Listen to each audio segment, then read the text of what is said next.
All right, so the next video in Chapter 12, we're going to talk about Chapter 12.3, which are really just some applications of Bernoulli's equation, which we talked about in the last video. So first up is something called Torricelli's theorem.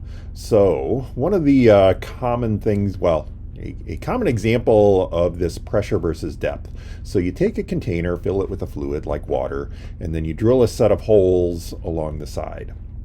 And of course, the fluid comes out of the holes, and again, assuming the holes are all the same size, the the lowest hole, the deepest, the most depth, is actually going to have the water is going to come out the fastest, because remember, the pressure increases with the depth. So the further down you go, the more the pressure is. So the bottom one is going to come out the fastest, and the top one is going to come out the weakest. And you can do some algebra with Bernoulli's equation, and you can actually work out a expression for the speed of the water versus depth. And again, this is what it looks like. And essentially, and this is relating the speed to another. So if you know the speed at one particular depth, then the speed at some other particular depth is, well, the v squared is the v squared plus 2gh. Okay, and the other quick thing to talk about in this section is looking at power in fluid flow.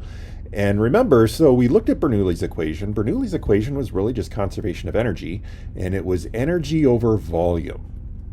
Now, if you take Bernoulli's equation and you multiply that by the volume flow rate, so remember, volume flow rate is volume per time.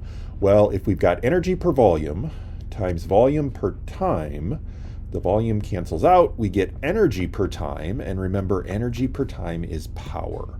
So in fact, you can use that to calculate the power carried by a flowing fluid, right? And one of the sides of Bernoulli's equation was pressure plus 1/2 density times the speed squared plus density times g times h.